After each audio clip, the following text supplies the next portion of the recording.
महत्त्वाची बातमी। माजी उपमुख्यमंत्री छगन भुजबळ यांच्या बॉम्बे हॉस्पिटलमधील मुक्कामाप्रकरणी जे हॉस्पिटलचे डीन डॉक्टर तात्याराव लहाने यांना ईडीच्या विशेष न्यायालयानं दोषी ठरवलंय। बॉम्बे हॉस्पिटलमध्ये लहानेंच्या आशीर्वादानंच मुक्काम केल्याचं न्यायालयानं स्पष्ट केलंय। त्यामुळे भुजबळ लहानेंच्या मदतीनंच जेल बाहेर असल्याचा ठपकाही न्यायालयानं ठेवलाय।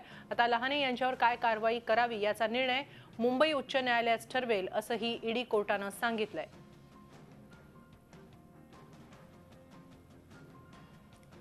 जे रुग्णालयाचे अधिष्ठाता डॉक्टर तात्याराव लहाने यांना ईडीच्या विशेष न्यायालयानं दोषी ठरवलंय। भुजबळांना नियमबाह्य पद्धतीनं जेल बाहेर राहू दिल्याप्रकरणी त्यांच्यावर ठपका ठेवण्यात आलेला आहे, त्यांना दोषी ठरवण्यात आलेला आहे।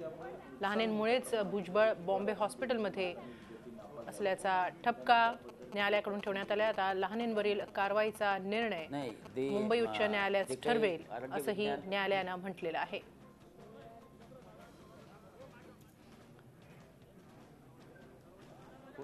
लहानेंच्या मदतीनंच भुजबळ जेल बाहेर गेले आणि बॉम्बे हॉस्पिटलमध्ये होते असा ठपका ईडीच्या विशेष न्यायालयानं जे रुग्णालयाचे अधिष्ठाता डॉक्टर तात्याराव लहाने यांच्यावर ठेवलेला आहे। त्यामुळे आता त्यांच्यावरील कारवाईबाबत उच्च न्यायालय निर्णय घेईल असं स्पष्ट करण्यात आलंय।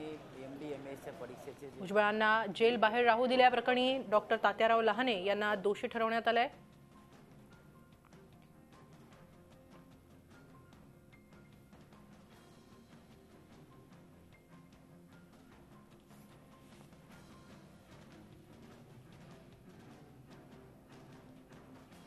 माजी उपमुख्यमंत्री छगन भुजबळ यांच्या बॉम्बे हॉस्पिटलमधील मुक्कामाप्रकरणी जे हॉस्पिटलचे डीन डॉक्टर तात्याराव लहाने यांना ईडीच्या विशेष न्यायालयानं दोषी ठरवलंय।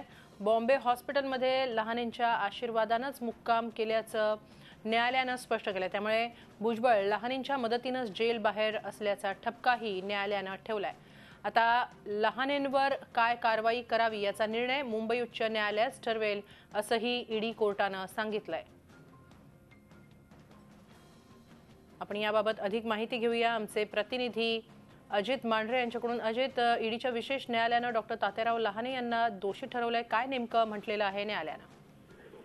हेमली, ज्या पद्धतीनं सुरुवातीपासून अंजली दमनिया यांनी आरोप केले होते की छगन भुजबळ यांनी तात्याराव लहाने यांनी छगन भुजबळ यांना जेलच्या बाहेर जाण्याकरता मदत केली होती। विविध चाचण्या आणि वैद्यकीय तपासांच्या आधारे छगन भुजबळ यांना तात्याराव लहाने यांनी सुरुवातीला जे हॉस्पिटल, त्यानंतर बॉम्बे हॉस्पिटल असे जवळपास 70 ते 75 दिवस भुजबळ जेलच्या बाहेर राहिले होते। ते फक्त आणि फक्त तात्याराव लहानेंच्या आश्रयात राहिले होते असा आरोप त्यांनी केला होता। त्याकरता अंजली दमनिया यांनी बॉम्बे हॉस्पिटलमधलं छगन भुजबळ यांचं स्टिंग ऑपरेशन देखील केलं होतं। त्या स्टिंग ऑपरेशनमध्ये छगन भुजबळ जे कॉरिडॉर होतं बॉम्बे हॉस्पिटलचं त्या ठिकाणी चांगल्या पद्धतीने फिरत होते आणि एकंदर त्यांना जी लोक भेटायला येत होती या सर्वांची माहिती अंजली दमनिया यांनी न्यायालयाला दिली होती। तर एवढंच नाही तर याआधी देखील अंतिम तोतला असेल किंवा विविध गंभीर गुन्ह्यातले जे आरोपी आहेत त्यांना देखील कशा पद्धतीनं छगन भुजबळ यांच्या आदेशावरून जे हॉस्पिटलमध्ये किंवा सेंट्रल हॉस्पिटल किंवा बॉम्बे हॉस्पिटल या ठिकाणी त्यांना पाठवण्यात आलं होतं त्याचे पुरावे देखील अंजली दमनिया यांनी न्यायालयामध्ये सादर केले। म्हणजे एकंदर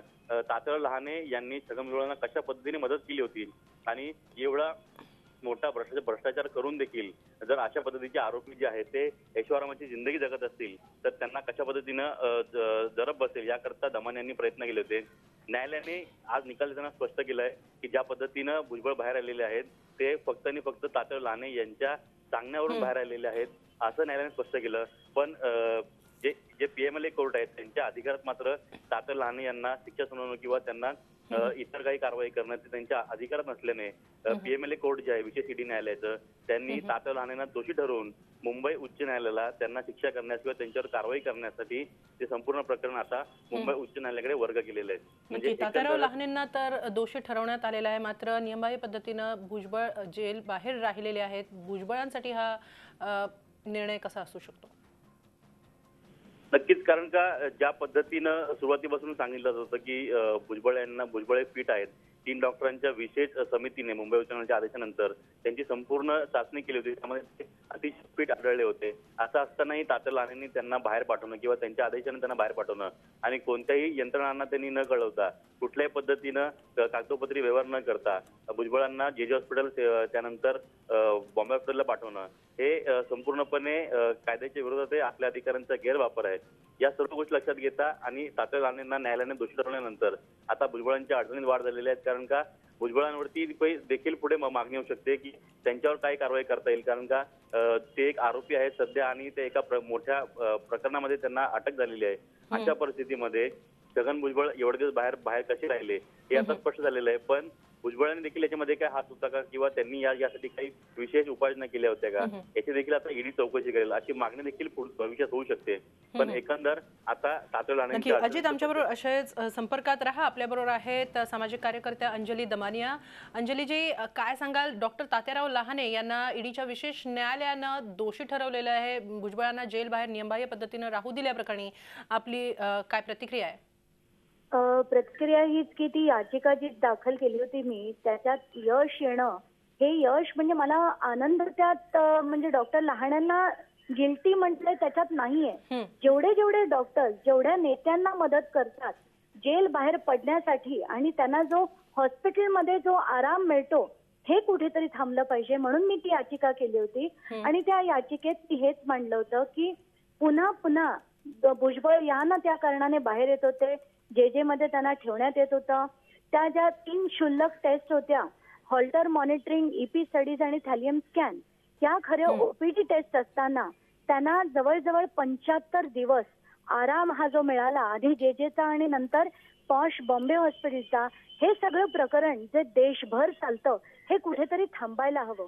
म्हणून कोर्टापुढे मी ही याचिका केली होती की एक जर डॉक्टर लहाण्यांसारख्या व्यक्तींवर जर कंटेम्प्ट प्रोसिडिंग झाली तर एकही महाराष्ट्रातल्या डॉक्टरची पुन्हा हिंमत होणार नाही कुठल्या नेत्याला मदत करायची. तर माझा जे त्याच्या मागचा जो हेतू होता तो लहाण्यांना शिक्षा व्हावी हा नव्हता. प्रत्येक डॉक्टर जो मदत करतो नेत्याला त्या प्रत्येक डॉक्टरला याच्या पुढे शिक्षा व्हावी हा होता. नक्की.